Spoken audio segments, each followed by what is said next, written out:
Hello everybody and welcome to today's bout of waffle. And for these videos I do actually spend some time trying to think about a topic which not only interests me and I feel that I can talk about, but which often is somehow relevant. Sometimes it takes a long time for me to think of what to say in these videos, and that's why I often go months without doing one. Plus, I don't tend to make one until I feel that I need to make this kind of content. There are some exceptions, but on occasion a topic just falls into your lap that you would really be a bit of a fool to ignore. Now, if you've been even remotely involved in the car world recently, you will have seen all of the stuff going on, started by a tweet Chris Harris made about somebody wanting some money from Litchfield. If you somehow don't know what I'm talking about, essentially an influencer, we don't know who, went to Litchfield, said, "Can you give me your suspension package for my GR Yaris for free, and I'll charge you 25 grand and a percentage of sales," which was a ridiculous demand. And Litchfield and their mate Chris Harris decided to out them, and they then did a podcast on collecting cars, which came out this morning, time of filming. I don't really want to talk about that situation all that much because the entire thing just makes me feel uncomfortable from every single angle. The fact that they asked such a huge amount of money from a small company is just wrong. The fact it was kind of outed, I think, is wrong because it makes everyone in the industry look bad, regardless of whether they are or aren't. I did listen to the podcast. I know that Chris doesn't really like influencers at all. Somehow he's sort of taken reasonably kindly to me because he said a few nice things on occasion, but I'm not sure I can agree with his decision to sort of out this. As ridiculous as the behaviour definitely was, personally, I'd have just said no and moved on. But, you know, there's not a lot to do at the minute, and having a go at influencers is a very, very popular thing to do. So today, what I want to do is turn it on its head and talk about it from an... I don't want to call myself an influencer. I don't like it. I don't like the term. But regardless of what I am or am not, influencer, journalist, man with a camera who likes cars, which is the only description I think that's actually accurate, I want to talk about how to do things from this side of things, and in my opinion, how to do it right. Now, there's a couple of caveats here. I haven't been the best at doing brand deals and stuff like that. There are people I know that are much better at it. People like Scott from Ratarossa, he's really good at it. Joe Achilles is great because he has stuff like his Control and Shift t-shirt brand, which he hasn't paid me for to mention, and stuff like that. But I do enough things here and there that I think it's worth talking about. And I also have had recently a lot of people who are starting out in YouTube asking me how it is that you get in with car manufacturers. So today I'm going to talk a little bit about how that happens, how that works. So the first thing people often ask is, how many subscribers do you need before you can actually go and work with a manufacturer? This is an excellent question. Unfortunately, one that's not super easy to answer because every single manufacturer will have a different number that they expect from you. Now, my first ever gig with a proper manufacturer really was with Toyota. That was about 3 or 4 years ago now. That's a lifetime ago.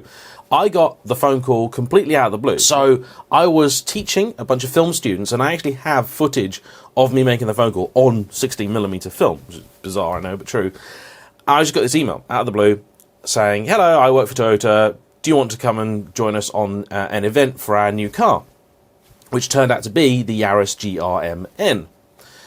I couldn't believe it. I genuinely thought this is spam. This can't be real. But the email looked pretty legit. All the addresses and everything. It was from an @Toyota UK email address. So I thought, nah, I don't know about this. So I just phoned straight back.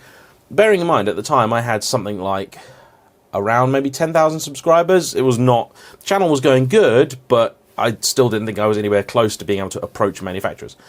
And yeah, I got invited to go out and attend this launch along with Seen Through Glass and TGE, which just was absolutely mad because they were sort of much larger channels. I was a Toyota Europe event, really quite crazy. An odd event. I then a month later got asked to go out to Sweden with them to do an ice drive event, which was equally fun. Did that with Adam Ivell and Sid North, then Sideways Sid.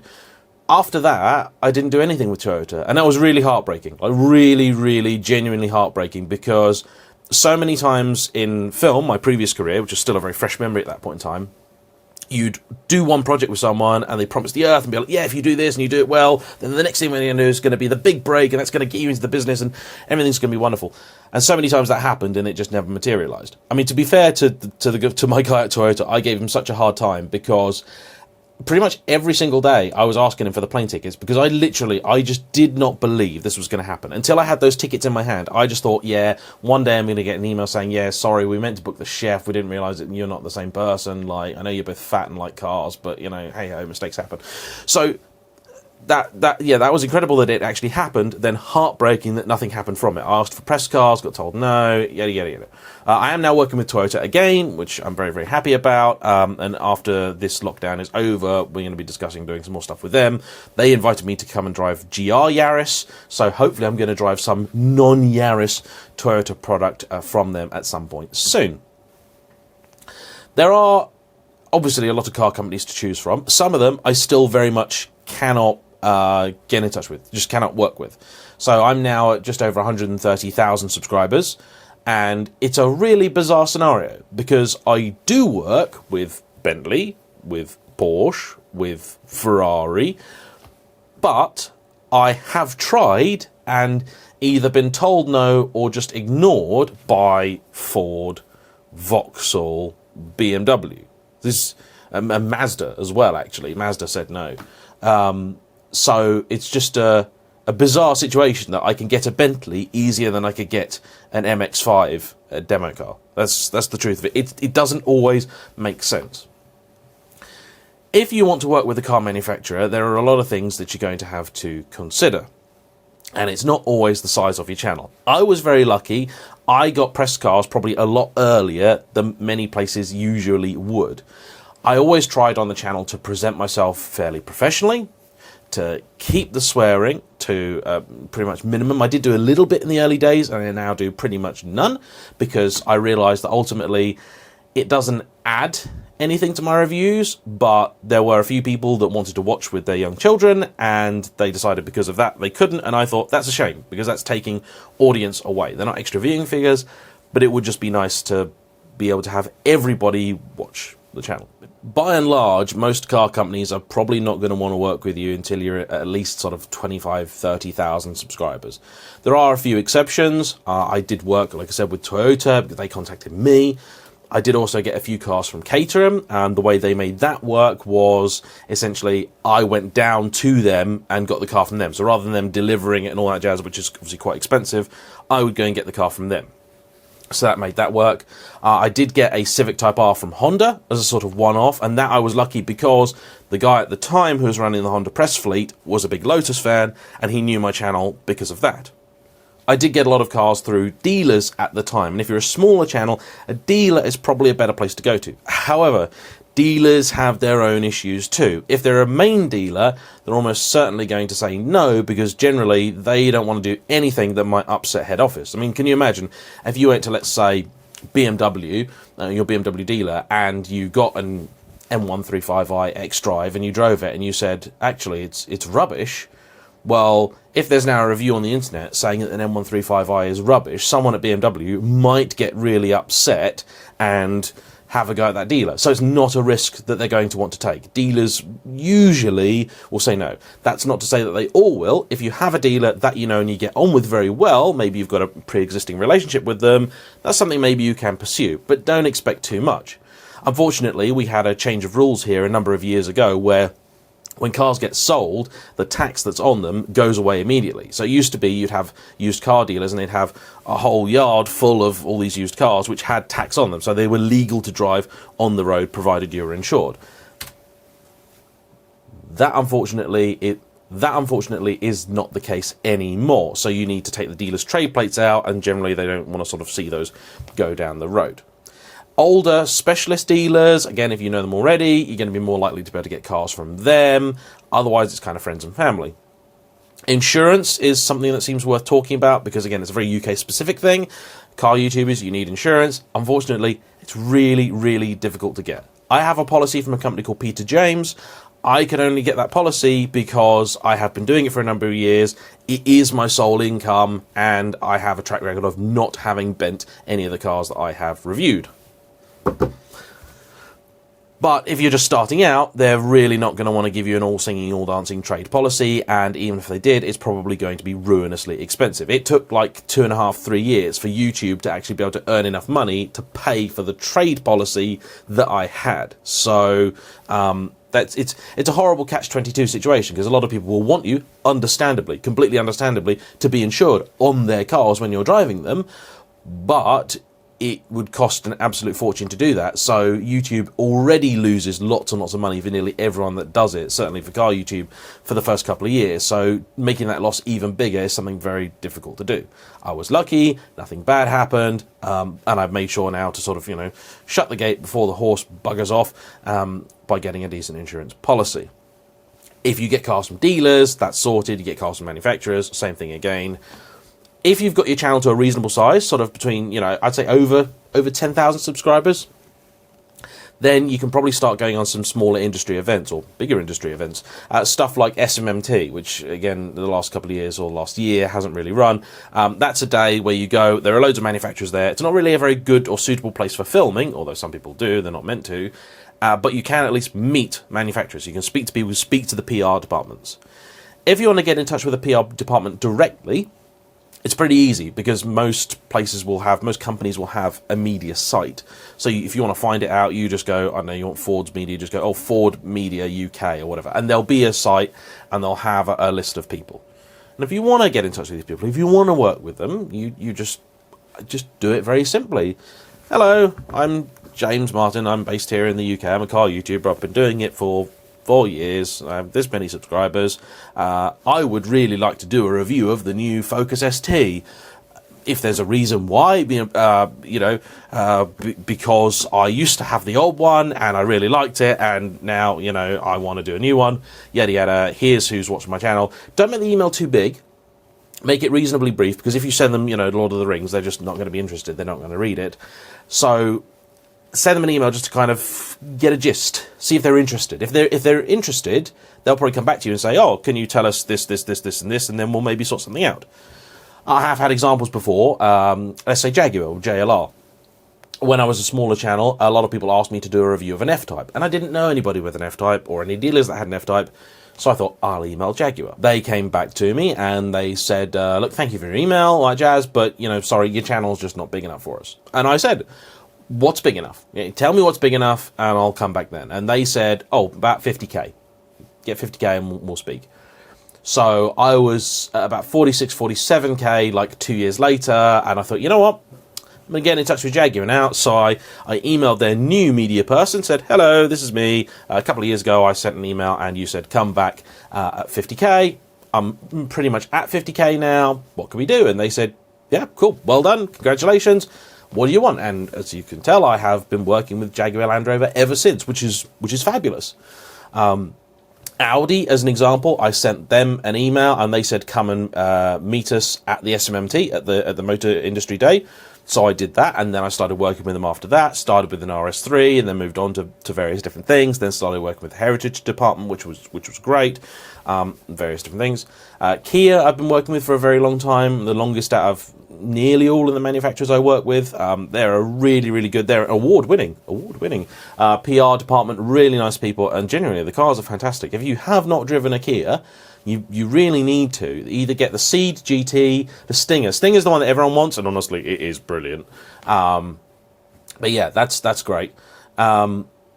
It's tricky when you get cars from a manufacturer, because I try and do just reviews. All I try and do is essentially old Top Gear, 1990s Top Gear. That's my thing. And when people say to me, watching your channel is just like watching old Top Gear, I love those comments. That's great. I don't mind the fact I get constantly compared with Jeremy Clarkson, because you know what? That's who I grew up watching. I grew up in the 1990s watching Clarkson VHSs and old Top Gear. That was my inspiration. I didn't have Hot Rod Magazine. I didn't have Motor Trend. I didn't have any of that stuff. That's not my inspiration for car reviews. It's pure, simple old Top Gear, and that's what I go for, because also, to be fair, I can't afford to make my stuff look like new Top Gear. That's a bit expensive. That's a show with a big budget. So that's what I go for. Now, I always knew from the very beginning that I had to be absolutely honest about the product that I was reviewing. Now, in large part, this was because I was reviewing a lot of Lotus cars, and I knew that they were imperfect. But I thought, if I'm not honest about the imperfections in the car, then why would anybody believe me when I'm saying nice things about it? If I never have anything bad to say, then the good things I have to say are invalid, in my opinion.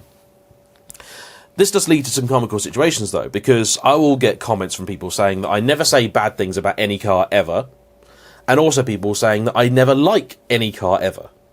To me, this means that I'm doing the right thing, because the truth evidently is somewhere in between. There are certain cars that I dislike, there are certain cars that I like, there are certain cars that are flawed, but I like them anyway, and then there are other cars that are sort of, you know, technically good cars, but I just don't like them, and I try and be as honest as I can. When I'm doing a review, I'll try and say what it is I've been driving recently, because that will always, regardless of whether you think it or not, that will always frame your perspective on what it is you're driving. If you hop into a Ford Fiesta ST out of, I don't know, a Transit or something, it's going to feel like it's sat on the floor and it's an absolute rocket ship. But if you get into it out of an F-Type SVR, then it's going to feel like, you know, you're up on stilts and it's slow as hell. That's just how it is. That's just how our brains work. So you need to be honest about that sort of thing up front. And I know a lot of people say that YouTubers are afraid of saying bad things in case they'll never ever be given a car from a manufacturer again.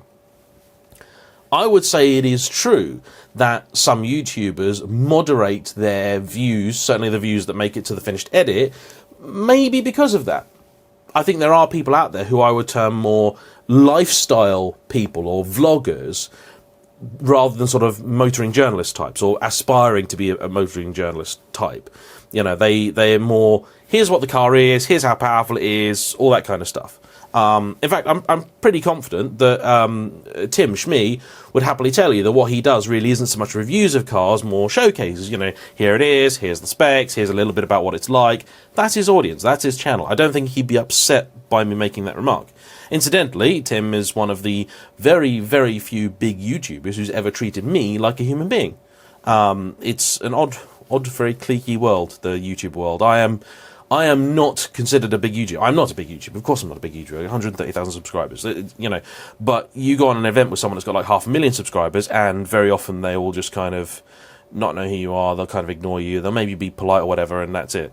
Going on an event with magazine people is entertaining because, as far as magazine people are generally concerned, you are the devil as a YouTuber, and that's led to more than one occasion where I've been actually really genuinely quite upset because I have been on an event where I've got people that write for magazines that I'm still subscribed to, whose reviews I've read since I was, you know, much younger, and then, you know, you go on an event and you're like, oh my god, this guy from this mag is there, wow, that's amazing, like, I must be in the big time now if I'm getting on the same stuff as him.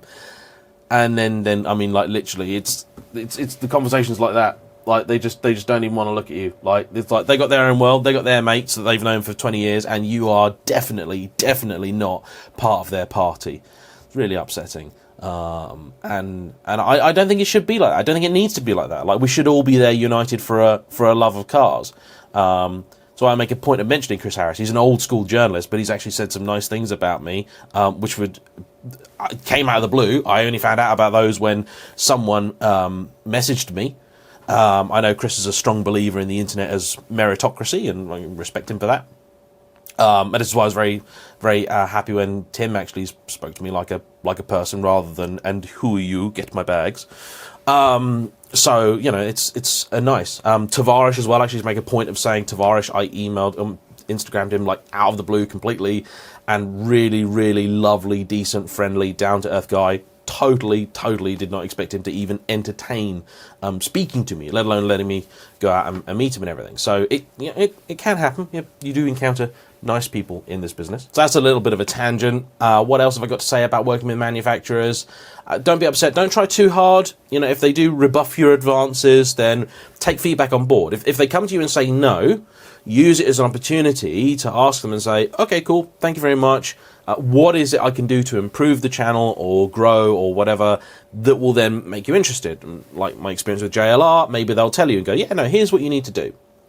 Don't expect manufacturers to want to back you if you are kind of swearing in every video, you're driving like a loon. Like, they will watch your driving. They will go and watch your videos. If all your videos are you sliding around on the road like a moron, don't expect to be invited on a manufacturer event, because that's going to be bad PR for them. It's as simple as that. If that's the sort of channel that you're running, you probably don't want to work with manufacturers anyway, so it's not really a great loss, I suspect. And one thing that should be absolutely clear, whenever I've worked with a manufacturer, not once has the mention of money being paid ever come up. Now, I know people that have taken money from manufacturers to make content, and they've generally regret it, because I think the second you've taken any money from a manufacturer, really your impartiality, your, pretense of being anything remotely journalistic is just out the window. It just doesn't work. It just doesn't happen that way. I have done stuff with manufacturers where they have obviously spent money on me, on doing things, covering expenses, flying me out to places. I feel in some ways YouTubers get an unfair amount of stick sometimes for practices that really are no different now than they were sort of 20, 30 years ago. In fact, talking to a lot of people that have been in the industry a long time, there are, in quite a few ways, the stuff that journalists used to get to do sort of 20 years ago was much more lavish and exciting and expensive than the stuff we do now, because most people have had their budgets greatly reduced. It might look like things are exciting and extravagant, and in some cases they very much still are, but generally speaking, the treatment YouTubers get isn't really different to the treatment that journalists got a long time ago. They get flown out, business or first class, nice hotel, lovely roads, all that sort of jazz. It's very much the same experience. The difference being that a lot of YouTubers will take the opportunity to then talk about how great the hotel is, whereas a car journalist won't. I've done a couple of bits where I've mentioned the hotel and stuff like that, and in the end, I just gave up. I'm not very good at vlogging. I can't do it that well at all. It's difficult to film. It's difficult to edit. It's not me. It's not my lifestyle. I am not lifestyle vlogger. I am not Supercar Blondie, whatever. Like, it just ain't gonna work. I mean, my hair's nearly as long as hers now, but there endeth the resemblance. So yeah, no one's ever offered money. I have on occasion got discount for things, and that's very, very different, because that still involves me paying, for quite a lot. So let's talk about product deals and getting things from places. And here's the irony, because when you are a small YouTuber starting out, you pretty much aren't going to get anything from anyone, like, at all. It's just not going to happen. You need to be a certain size, and this is also where the type of channel that you run will make a really big difference. Because let's say you run a channel that's all about Fiesta STs, and there's a few channels like that. Well, if that's the case, and you've only got 10,000 subscribers, well, that's probably 10,000 subscribers that are really into their Fiesta STs. And maybe they're also sort of geographically similar. So 90% of your audience is in the UK. Well, that's great, because then if you go to a company that makes performance parts for Fiesta STs in the UK, great, you've got actually a very large audience for them. If you're a known entity within that world, great. However, if you want to go to a company that makes stuff and they only have one product that fits Fiesta ST and they don't really sell very many of it, they're not going to be interested. If it's more all-purpose products, then of course you're going to have a larger channel. Now, it's so difficult from every single perspective here. I wish I could say that I was in a position, like, say, the car guys, where I've got enough money, I can just buy the products, not have to ask for any discount, anything like that, and just everything would be fine. The simple fact is, I pretty much couldn't do what I do, or the stuff that I have done, without getting a little bit of help here and there. The best types of deals that I like are ones where a manufacturer will offer you some discount on their product. For a very good reason. Because if they're offering you a bit of discount on the product, then that's great. You don't have to pay full price, but you're still paying for it. So if you're still paying, 60%, let's say, of the retail price, that's still a fair amount. You're still putting your hand in your pocket, which is a great incentive for both parties, because you probably wouldn't have done that if you didn't want the product anyway. And I would generally say, when you are going to approach a company for their product, try and get yourself in a situation where you could pay for it at full price. Try and work out that it is a product that you like. Don't just go and ask randomly for something that you haven't researched. Let's give you an example. The Öhlins suspension on my S2000. There's a couple of reasons that I went with it. I wanted a decent suspension kit. I knew of Öhlins from many, many moons ago, and I got in touch with them, and they said, yeah, sure, we'll give you a bit of a discount, essentially like a trade rate. So it's no real different to just having, a bloke that works at the shop and, supplies you stuff at a bit of money off, a bit of, mates rates, whatever. But I'm still paying, a good chunk of money for that kit, because I've read up on it, I've researched it, I've decided that is the kit that I want to buy. However, of course, people are always going to want to know the specifics of your deal, and you just can't do that. You just can't say, here's what percentage I got off of something, because that's not cool. That's not how business works. You can't just go and put out all of the information out there. It's not right. It's not helpful for anybody. I mean, for a start, YouTube videos last an awfully long time, so it's very easy to quote numbers that in a year may be wildly inaccurate. So it's hard. You then, of course, will have an accusation that, well, you've been given a deal on something, so you're just going to say that it's great. And it's tricky. It's really, really tricky, because I know that what I'm saying is true and honest, and I believe it. But you don't know that. You have absolutely no idea. I can be lying through my teeth, and you genuinely don't know. What I rely entirely upon is a sort of mutual trust that we eventually, build up with, things you'll have seen me saying about various different things, and hopefully at some point in time, we might have driven the same car, and you'll have agreed with my opinion, and you'll go, actually, yeah, no, what, that JayEmm guy, no, he does say it like it is. And that's one thing that's always been really important to me. If a company comes to you and asks you to promote something, it's a very different matter. And in that case, you have to be straight. So, for example, had Öhlins approached me, which is not how it happened, I would say, Öhlins got in touch and they have said I should try this suspension on the car. Now, there's two things that can happen here. Either they've just offered to give you a product for free. And, legally speaking, and in theory, if you've just been given something for review, the company that gave it to you exercise absolutely no creative control over it, over what you put out, or what you say over it, or anything like that. And, if you can get to keep the product, that's great. You could call it a sweetener. But in theory, that's not actually a paid placement. And it's tricky, because they've just given you a demo item. Now, I think it is the responsibility of the journalist, or blogger or influencer, whatever you want to call them, if that's happened, to say, yeah, I was given this thing for free by them, and yeah, here's what I think of it.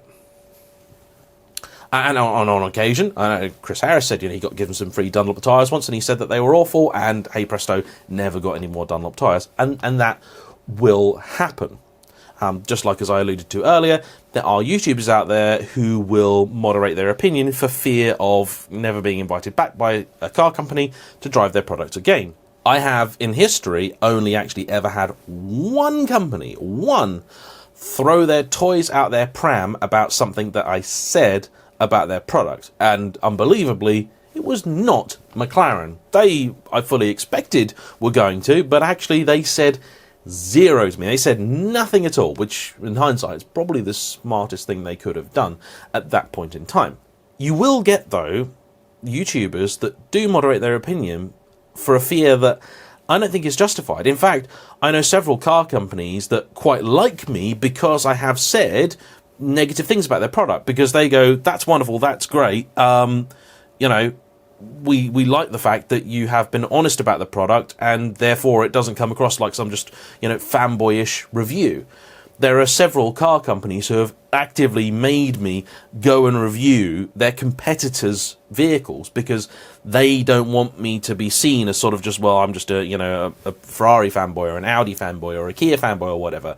They want to make sure that I'm going to be able to give a nice, decent, balanced, honest review. And sometimes they've actually actively helped me getting onto other manufacturer press fleets, which is great, which is really nice. And when the industry works like it should, it's a fantastic thing. Unfortunately, yeah, you do get people out there that will curb what they say because of, I don't know, sometimes unrealistic fear of ramifications. But to me, I'm like, well, no. There are, however, car companies that I have been told by people that work with them I'm never going to get into because they know I'll be honest about the product.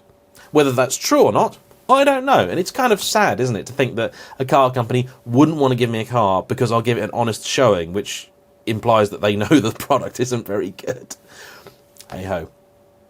So when it then comes to working with brands, if a brand approaches you and wants to pay you to do stuff, this is only going to happen later. And this is something that's only really happened to me in the last, year and a half, something like that, where brands have come to me and said, yeah, we want you to promote a product. Up until that, the best you'd ever get would be sort of a discount, maybe the occasional freebie.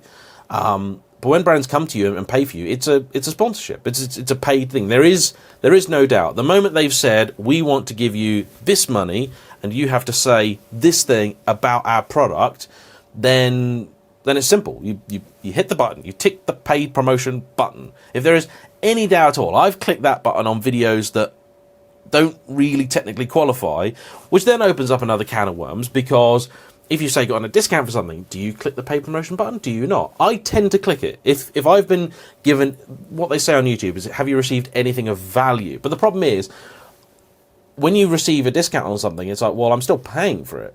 Like, I asked for this product. It's just that I happen to have got a bit of help.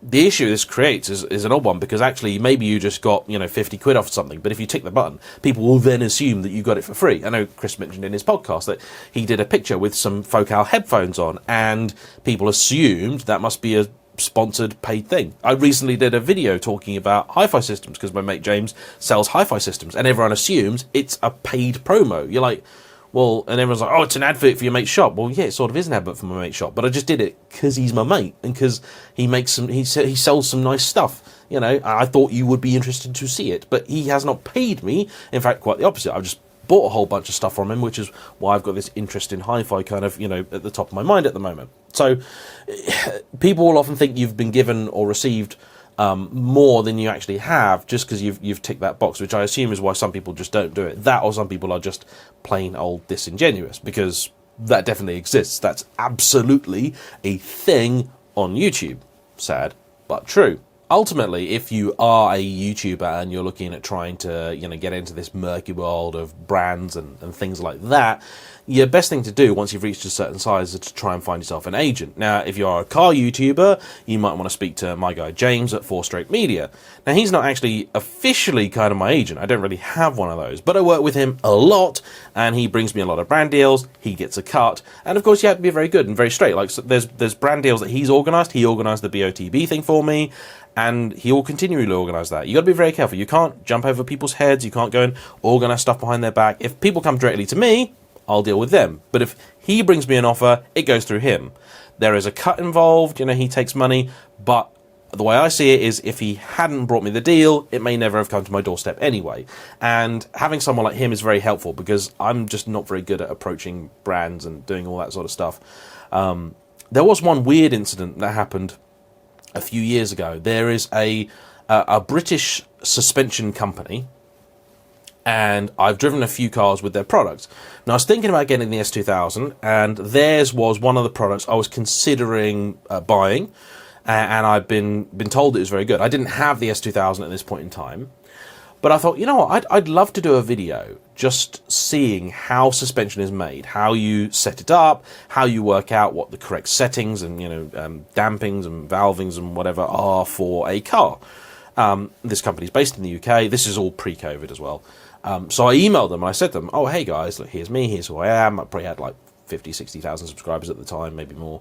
I would love to do a video just coming down, talking to you about what it is you do. I was not looking for any free product. I was not looking for, any payment for doing this. Literally, my payment was the video. I'm going to get an interesting video on how suspension is made. That's it. And the response that I got was basically telling me that their web shop is open like Monday to Friday, and here is their list of retailers. I don't think they really even read the email. I don't think they took it on board, like, whatever, like, at all. Some small companies are really, really terrible with dealing with social media. Sometimes you'd think, as a small YouTuber, that you should then be dealing with small companies. Actually, those are generally the companies that probably don't have the margin, they don't have the marketing budgets to be able to just give you stuff or even much of a discount. So when it comes to dealing with small companies, if there is a product they have that I want and I want to see if I can get a bit of a deal, I will just go to them and just be like, look, hello, here's what I would really like to buy.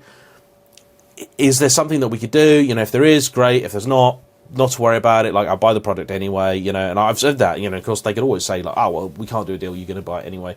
And often they'll come back. Look, if it's 10% off or something like that, like, every little helps. You know, we live in tough times. You got to be a bit thrifty, get the deals that you can, shop around for stuff, but also if you start working with a company, do try and demonstrate a little bit of loyalty to them. They will appreciate it. You know, I think it's just good business, just generally.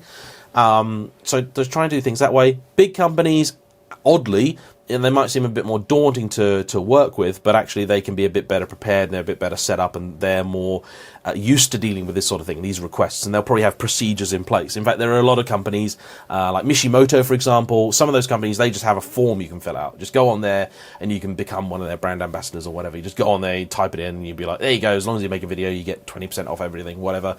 Some of these companies love doing that. Some of them are very, you know, social media orientated. I have been given stuff in the past for review. I got given a stereo system for my Alpha 147 from a Chinese company. They sent it out and they said, we'll send you this thing for free. It's supposed to be worth like 400 quid. We'll send it to you for free, but to get it, you have to do a video and you have to show how to install it, which I was like, but it's a stereo install. I don't do stereo installs on the channel, but whatever. I needed a new stereo. So I put it in, and it was rubbish. It was awful. Every time you accelerated, the thing fell out. So they then came to me and they were like, where's the video? And I said, look, I've made the video, but your product isn't very good. Your product doesn't fit properly. It doesn't work properly. Like, if you really want me to put the video out, I'll do it. Or we could just maybe forget about it. And they just said, yeah, okay, maybe let's just forget about it. And that was, yeah, that was very unfortunate. I have seen people try and do videos with the same manufacturer, and it's quite funny when I see some people, you know, promoting products that I've said no to, and I see exactly why I said it. I mean, this is the thing, that you will all, as the audience, you'll never see the things I said no to. You'll never see what I didn't do. You'll only see what I did. Sometimes I do things I wind up regretting, but you wind up getting so far into the deal before it all goes horribly wrong that you are contractually stuck with it. That, luckily for me, hasn't happened very often. Say you're going to work with a brand. Let's say you're going to do a paid sponsorship. So here's how it works. They will come to you. Are you interested in promoting our brand? Yes, I am. Cool. Okay, how much money do you want? Back and forth, back and forth, back and forth. Okay, cool. Now here's what we want you to do. Some brands are really great to work with. One of the reasons I like working with BOTB is they basically give me some sort of like bullet points, like, right, here's the 5 things you have to say. You know, you've got to be 17 or over to enter the competition. You know, they've been going for 20 years. They've given away, you know, how many millions of pounds of product, yada, yada. And whatever video I'm doing, it'll probably have a car in it. So let's say they've just sponsored a video I did with a Porsche. So I'll be like, okay, here's a couple of Porsches you can win. And I basically frame it, tailor it in my own way. I can present it how I like. They check it and they go, yeah, that's cool. Other companies will give you a script. And some of them, the less smart companies, will just expect you to read that script verbatim. Just, here you go, here it is. And I've seen some companies do it, and some companies, I swear, do not know what's actually good in terms of advertising. Like having a sort of 3-minute scripted segment, which has not been written with you in mind, or your audience in mind, it just doesn't work. You need to be able to do these things your own way. Probably the best person I know that does some of these placements is Matt Armstrong, who's just bought himself a new Lambo, so congratulations, Matt, well done. And I've seen the scripts from some of these places, and most of them are written in Americanese. And to have a British audience or a British YouTuber trying to deliver that, it would just come across really, really weird. And a lot of them They just don't understand why it could be any different. They seem to work in this very old school advertising mindset where, like, here's the script, read it, we don't care, just do it. And the advert comes across awful, and it makes the product, I think, look bad. So, but these people are set in such a weird mindset that it just, that must be how it's done. That's got to be how it's done. Surely that's how we did it on TV in the 80s. That must be how YouTube works. Yeah, sure. So there's a lot of companies out there trying to do stuff, and this is something as a smaller YouTuber, or as any YouTuber, you really must think about. Okay, is that if things go well for you, eventually there will be more money. You will get money. The money will come. But if you sell out, if you knacker your reputation really early on, it can take some considerable amount of effort to rebuild that, to rebuild trust. And doing a dodgy brand deal for, £100 or something, really weigh that up. And I've been there. I've said yes to some of these things, when that £100 really makes the difference. When I was losing, probably £1,000 a month being a full-time YouTuber, at least, at absolute least, maybe a lot more in some cases. The weird thing was, actually, as you got more successful to begin with, the costs go up, and the money coming in doesn't change dramatically. So the first year wasn't horrendous, but then the second year gets quite bad, and then it gets really bad, and then all of a sudden it sort of changes, and then you eventually do start earning money, and things get okay, and now I'm in a lovely place where I can just, buy the product that I like, generally. My cat, Florence, is determined to get in every single one of these videos, aren't you, Florence? Yeah, she is. So yeah, think very carefully about which deals you say yes to, and that, I hope, gives you just a few little ideas. I appreciate it's been more of a sort of unguided rant that I hope to do. I thought it was going to be a really useful, interesting guide, but this is stuff that I don't tend to talk about on this channel, so I'm hoping for those people in this scenario or who are curious about how it works sort of behind the scenes, just some of the things that you need to consider. So I hope it's been of interest to listen anyway, and it's been a good way of killing 40 minutes or so for you. Stay safe wherever you are, whoever you may be, and I'll see you all for the next one. Bye-bye. Say bye, Florence. Be like that.